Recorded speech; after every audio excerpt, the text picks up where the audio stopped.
خلقي كان هاد خلقي كرشروتي بيجناه أنواع خلق رج بجيل يعني كل خلقي كيزوران هلك لمسلمان لباكستان لأفغانستان لأوروبا يعني كنتو دانسنا زنداني لكوبا بنيتي غوانتانامو لخليج غوانتانامو لمنطقة إقلية زنداني كان درس كتبو تمصد مسلمان يعني كنتو خستيان نأوي زاو رجعنا سامي الحاج قصيدة كت خبر نقارك يتزيرا بك جيرانه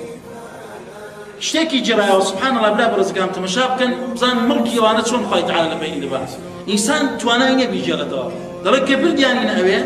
کە بردیانی نێو زیندانەکە دەڵێ هەر پێش هەموو شتێک دەستیان پێ کرد یەکسەر ئەوەڵین شتێک کە پێیان دەوتین ژنەراڵەکانیان جنێو بە خودا جنێو بە پێغەمبەر عەلەیهی سەڵات وسەلام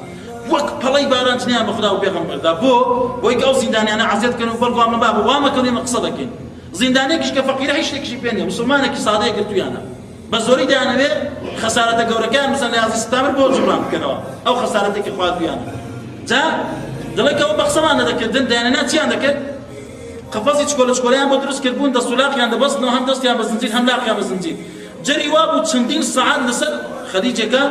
زور قرم غوانتانامو جري وابو تشندين ساعات خلق يان نسر أو خيزة دخوان سبحان الله أو خيزة قرمة أو خلق داما وفقيران سر خيزة دخوان أبيان دينا بأو بفشار نفركان راد قد أخان بدموا بفشار أو مستقيم ده الدنيا دم مثلا دقيقة دو دقيقة ويجون نفر فشاري وبتقصبك أو زار ده أنا تيان ذكر كلو قفزة شكرانة عند خصتن بوقت يبيج كان يتستيان ذكر الله سبحان الله توزق لي كام ودانا وندبالة تيميم كده نادر دم تشرب نادر وصل كان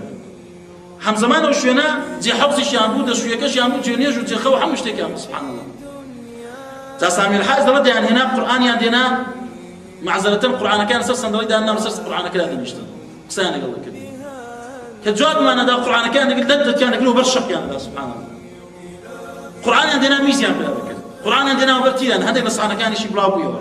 أو بريان بينيا زين زور نكتيكي مهمة سامي الحاج دلالة وكاتيا سبحان الله رمضان بروجود أبوين حتى 4 ساعات دويبانكي يوارش